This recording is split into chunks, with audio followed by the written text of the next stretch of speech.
नमस्कार दोस्तों, मेरा चैनल कथा भक्ति सागर में आप लोग का स्वागत है। आज हम मकर संक्रांति स्पेशल कथा सुनेंगे। संक्रांत के दिन जो कथा सुनते हैं उसको सुनेंगे। एक गांव में हरिदास नाम का एक व्यक्ति रहता था। उसकी पत्नी गुणवंती थी। वो दोनों बहुत ही श्री हरि विष्णु के बहुत बड़े भक्त थे। उनकी जो पत्नी थी प्रतिदिन विष्णु भगवान की पूजा करती, एकादशी करती, व्रत करती, हर एक भगवान की पूजा करती, जितना भी व्रत होता करती, दान धर्म सब कुछ करती। लेकिन उसने कभी धर्मराज जी की पूजा नहीं की, उनके नाम पर कोई दान धर्म नहीं किया। कुछ सालों के बाद जब उसकी मृत्यु हो गई तो धर्मराज जी के दूत अपना आए और उसको अपने साथ ले गए धर्मराज जी के पास। वहाँ पर यमलोक में ले गए तो उसने देखा कि धर्मराज जी एक अपने स्थान पर विराजमान है और साथ में चित्रगुप्त जी भी जो बैठे हैं साथ में, जो सभी जो मर जाते हैं उनके पूरे जीवन का लेखा जोखा करते हैं। अब गुणवंती डर गई। वहाँ जाके दूत उन लोग उसको छोड़ दिए। गुणवंती धर्मराज जी को देख के डर गई। चित्रगुप्त जी गुणवंती का लेखा जोखा किए, बोले कि इसने सब कुछ किया, सभी देवताओं का जितना एकादशी व्रत पूजा पाठ दान धर्म सबके नाम पे किया, लेकिन धर्मराज जी के नाम पे कुछ न किया। ना धर्मराज जी की पूजा की, ना उनके नाम पे कोई दान किया। तब धर्मराज जी ने कहा कि देखो, तुमने तो सब कुछ किया, सब पर्व त्योहार सब कुछ किया, सब भगवान के नाम पर एकादशी व्रत किया, दान किया, तप किया, सब कुछ किया, लेकिन मेरे नाम पे कुछ नहीं किया। इस कारण तुम्हें यहाँ पर नरक लोक में रहना पड़ेगा।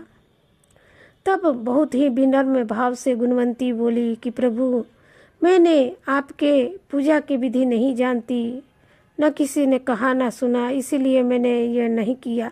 आप मुझे बता दीजिए आपकी पूजा कैसे होती है, कब किया जाता है।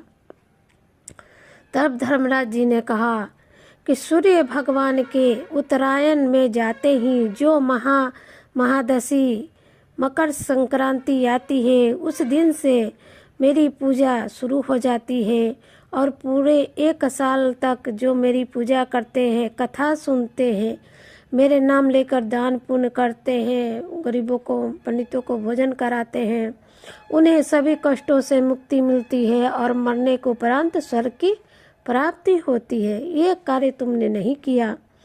तब गुणवंती ने बहुत ही विनम्र स्वभाव से कहा कि प्रभु, मैं तो ये पूजा नहीं जानती थी, अब मैं जान गई हूँ। आप मुझे एक मौका दे दीजिए। इतना जो पूजा पाठ मैंने किया है उसके बदले मुझे एक मौका दे दीजिए। मैं जाके धरती लोक पर आपके नाम पर पूजा पाठ दान पुण्य सब करके आऊँगी। धर्मराज जी मान गए, क्योंकि वो तो बहुत गुणी आत्मा थी, उसको नरक लोक में नहीं रख सकते थे। उन्होंने अपने दूतों को आदेश दिया कि जाओ, जहाँ से इसको लेके आए हो वहाँ छोड़ के आओ। उधर गुणवंती के पुत्र सब उसको अबदाह संस्कार का अपना तैयारी कर रहे थे। तब तक गुणवंती आंखें खोल दी।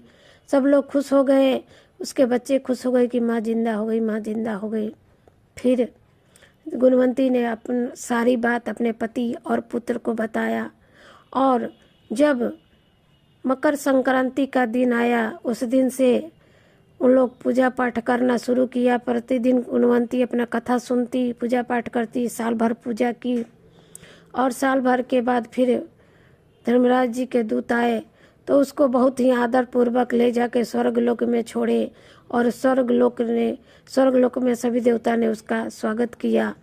तो जिस तरह से धर्मराज जी की पूजा करने से गुणवंती को स्वर्गलोक की प्राप्ति हुई, उसकी सभी कष्ट दूर हुए, उसी तरह से इस कथा सुनने वाले कहने वाले हुंकारी देव सब लोग को स्वर्गलोक की प्राप्ति हो और कष्टों का निवारण हो। जय हो धर्मराज जी की।